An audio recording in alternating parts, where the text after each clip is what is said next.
But yeah, dude, all that said and done, I mean, Christmas was amazing. But that doesn't even fucking scratch the surface of what has gone on in just this past month. No, that and the whole like Christmas, getting sick, all that, and like you travel. That was the very beginning of what was this tumultuous 4 weeks that we've been through. Oh, dude. New Year's is over. Now it's back to work, and it's back to open mics, and then the whole city catches on fire, dude.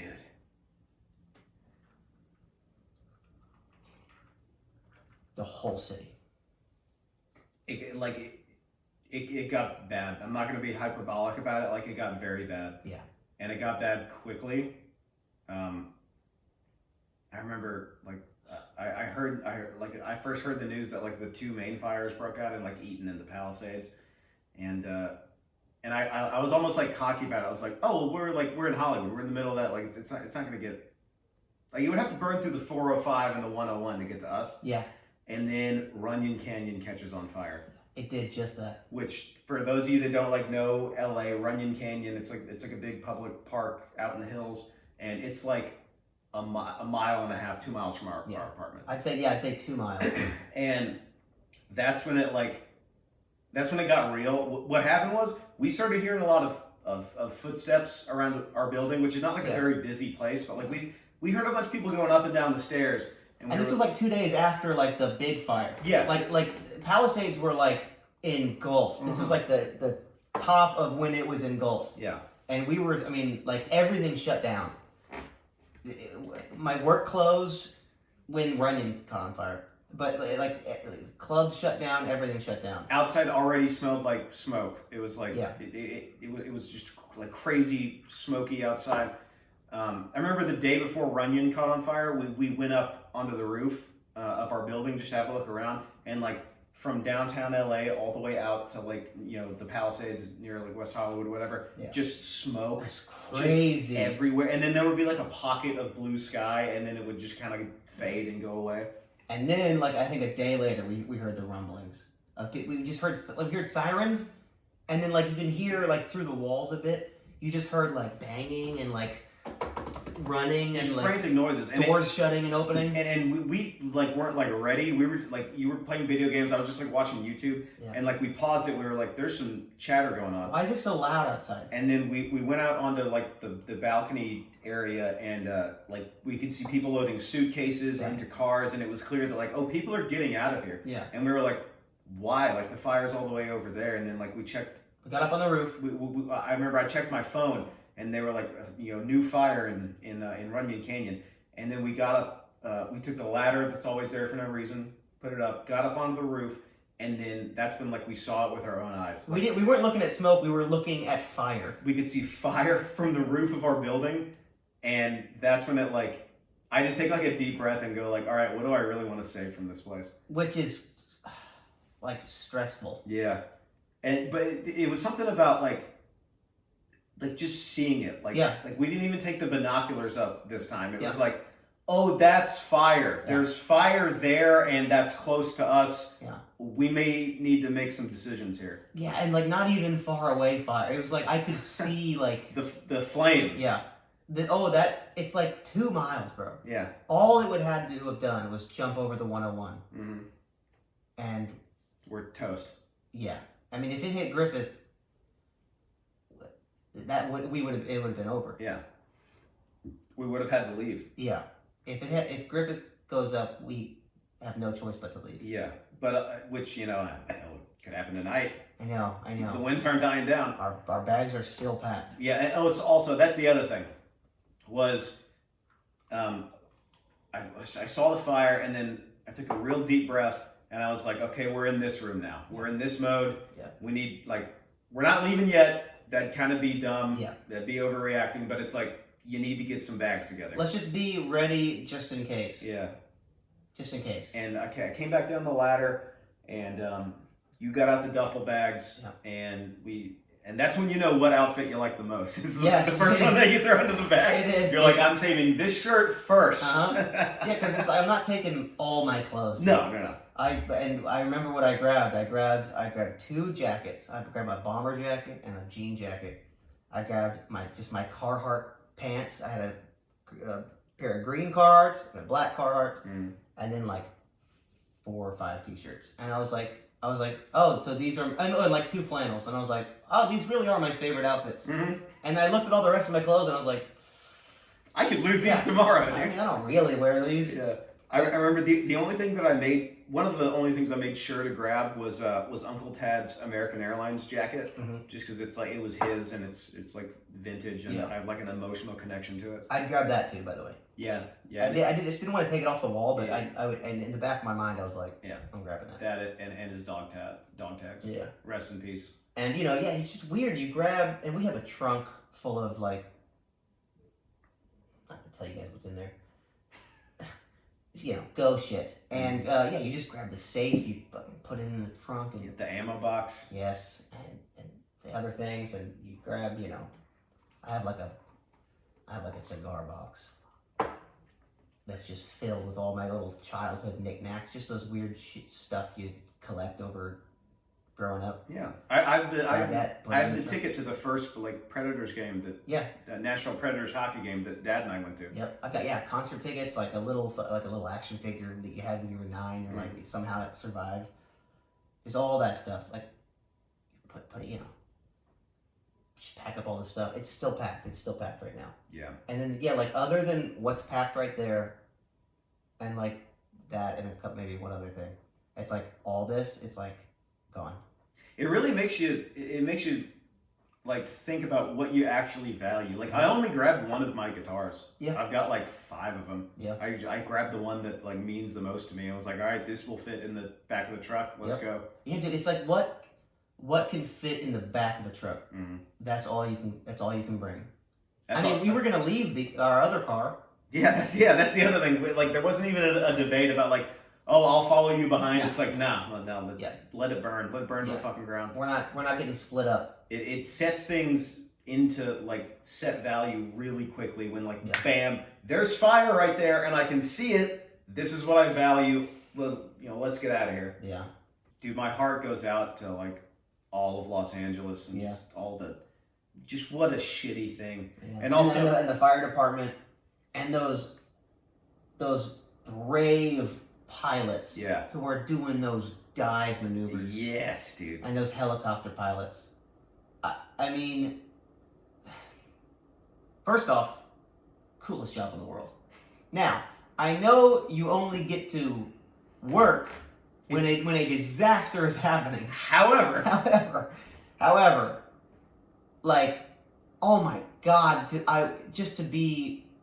do a ride along on one of those.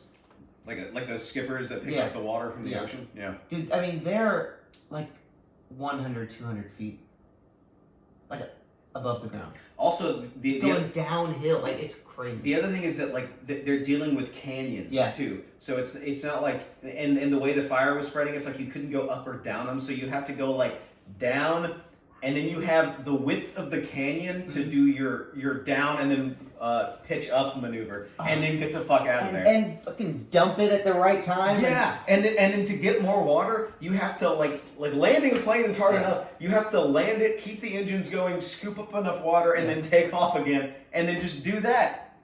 Take off.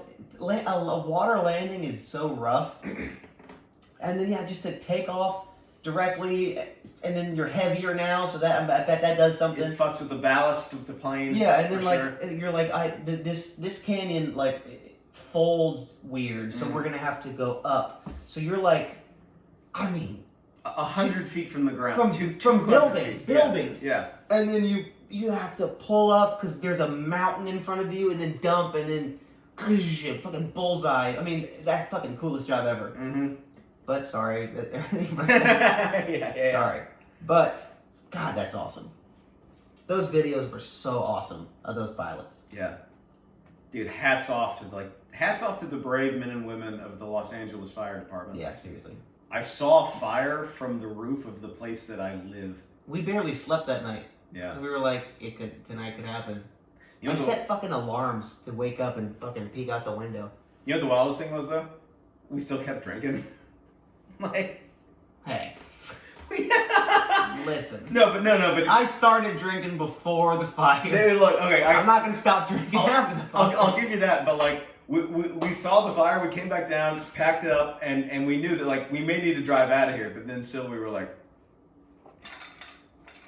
let's have a couple of pops. Look, I'm not burning sober. Also, my assumption is that like if everyone's in evacuee traffic, it can't be going that fast. I can probably DUI that. You know? Yeah. Also, who's doing a DUI checkpoint in evacuation? When half fucking the city's on fire. Yeah, and it's bumper to bumper, and you're going 2 miles an hour.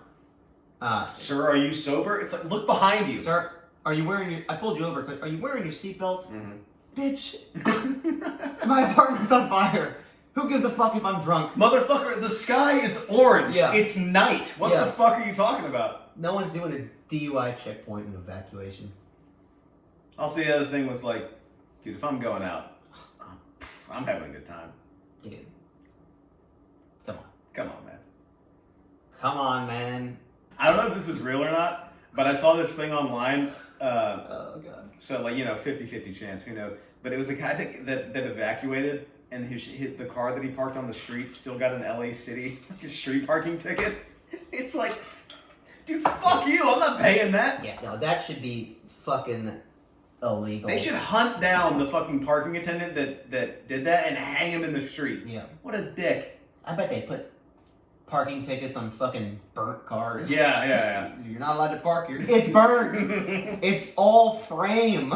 What do you... They stick it in the frame? Yeah. The ticket burns up because it's still on fire. Yeah. Bro, come on. I lost everything, you dicks.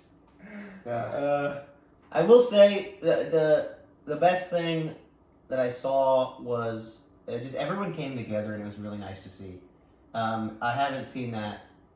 We saw that a bunch growing up in Tennessee. Well, because there was always floods or there was always some fucking weird thing. It's the volunteer state. It is the volunteer state. It's really caked into the community that like when something bad happens, yeah, everyone really does come out and like come together and help everybody out. When those floods hit, bro, we went out with Dad. We helped clean out houses, like, and then we even went out at like a different time with Mom and Chucky, and we were sweeping houses, lugging out drenched couches, just like cutting drywall below the water line so they could rebuild. Yeah, just like we all did that, just because that's what you did. Mm-hmm. And even in non catastrophic situations, like if it was a real bad snow and some poor sucker in their Camry got like caught in a ditch, if you were driving like a F-250 diesel, like it was expected. Like you wouldn't drive past him. You'd be like, "I got a chain. Do you want to get towed out?" Yep. It was a very homely, like neighborly place where like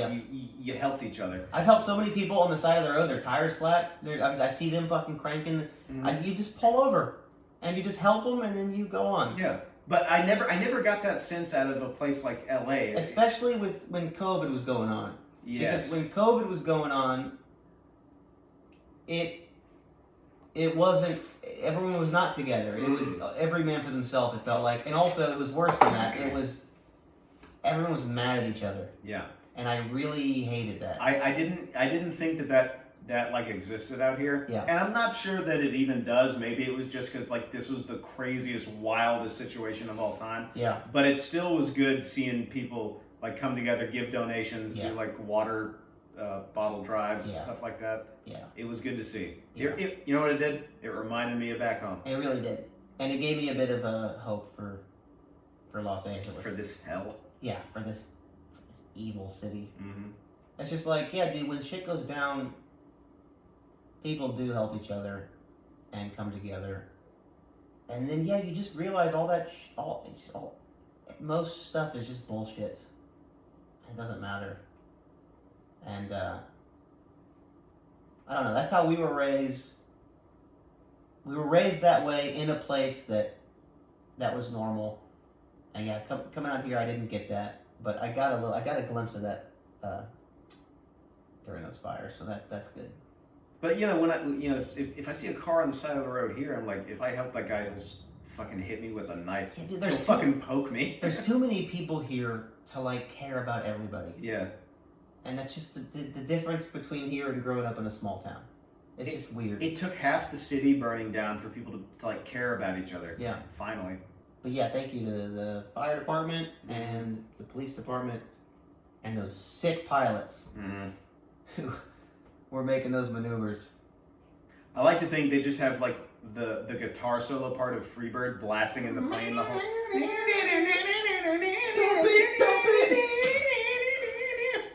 You know they do. And it's not even the slow beginning part of Freebird. It's just like only the guitar solo on repeat. No. Or it's only the first half of Layla. They're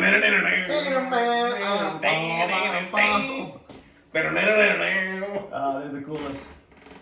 God. You know they must rip cigs in that plane. You know they're ripping fucking heaters. Oh yeah, dude. Yeah,